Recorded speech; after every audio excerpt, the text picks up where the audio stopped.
మన ప్రభువును మన రక్షకుడు గొప్ప దేవుడైన యేసుక్రీస్తు ప్రభు ఉన్నతమైన నామమున, శ్రేష్టమైన నామమున, ప్రభావము కలిగిన నామమున అందరికీ వందనాలు, దేవునికి స్తోత్రాలు.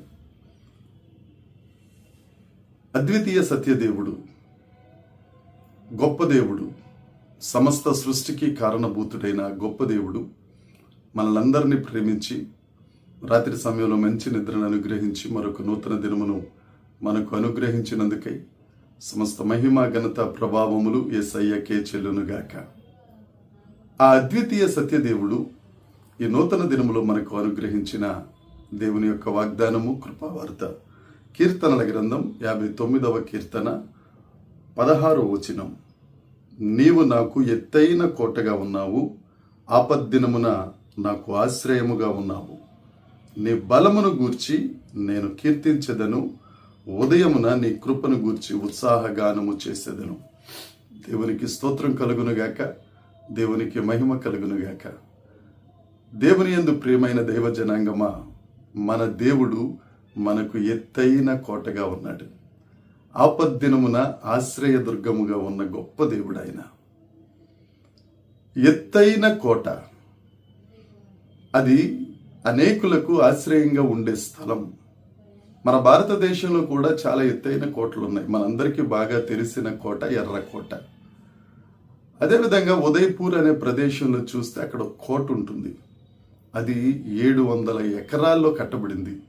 దాని ఎత్తు 590 అడుగులు, అంటే సుమారు 60 అంతస్తుల అపార్ట్మెంట్ అంత ఎత్తు. ఇవన్నీ ఎందుకు అనంటే, శత్రు భయం కలిగినప్పుడు, లేకపోతే ఏదైనా ఆపద వస్తుందన్నప్పుడు ఆ కోటలోనికి వెళ్ళిపోతే ఆ కోట ఆశ్రమ స్థానంగా ఉంటుంది, దాగుచోటుగా ఉంటుంది. అక్కడ ఉంటే ఏ ఇబ్బంది ఉండదు, ఏ ఆపద దరిచేరదు. అదేవిధంగా ప్రపంచం అంతటా కూడా ఇలాంటి కోటలు ఉంటాయి.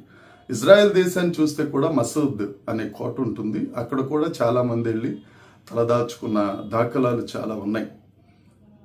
శత్రువుల నుంచి కాపాడేది కోట.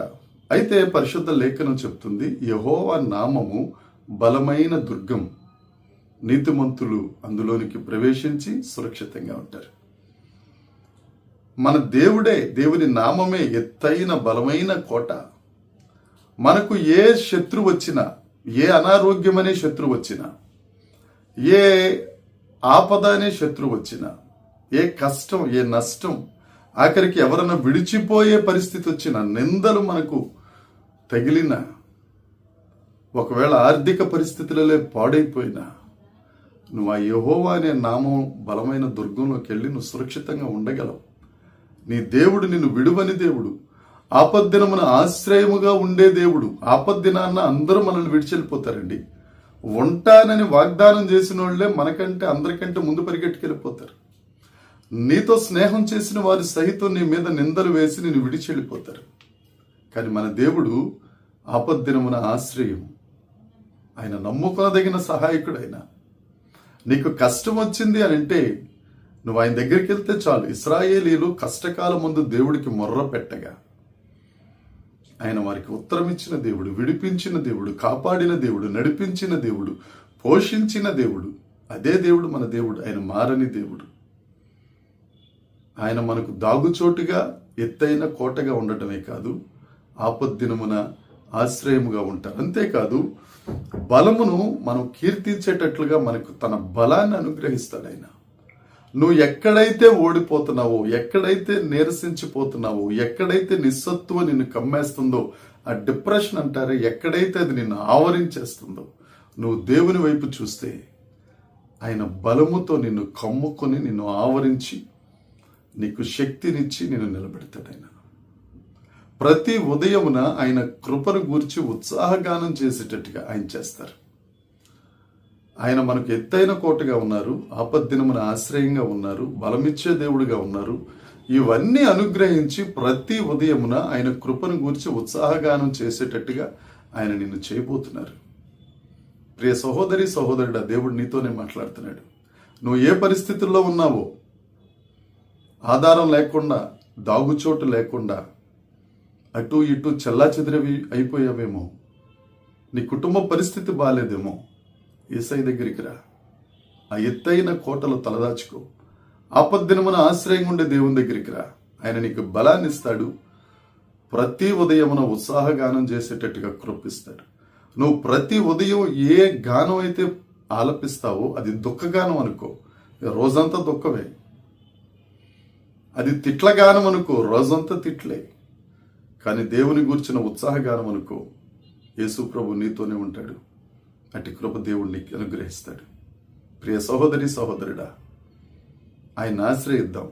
ఆ కోటలోనికి ప్రవేశిద్దాం. ఆయన వలన బలాన్ని పొందుకుందాం. ఆయన కృపను గూర్చి దినమెల్లా ఉత్సాహగానం చేద్దాం. దేవుడు అందరినీ దీవించునుగాక. ఆమేన్. ప్రార్థన చేసుకుందాం. పరలోకమందున్న మా తండ్రి, పరిశుద్ధుడా, కృప కలిగిన వాడా, నీకు స్తోత్రం. ఈ దినాన ప్రభువా, నువ్వు మాకు ఇచ్చిన వాగ్దానానికే స్తోత్రం. నీవు మాకు ఎత్తైన కోటగా ఉండి, ఆపద్దినమున ఆశ్రయదుర్గముగా ఉండి, నిరసించిన పరిస్థితులలో బలమును అనుగ్రహించి, ప్రతి ఉదయమున నీ కృపను గూర్చి ఉత్సాహగానం చేసేటట్లు దేవ మీరు మాకు సహాయం చేయించినందుకే నీకు వందనాలు.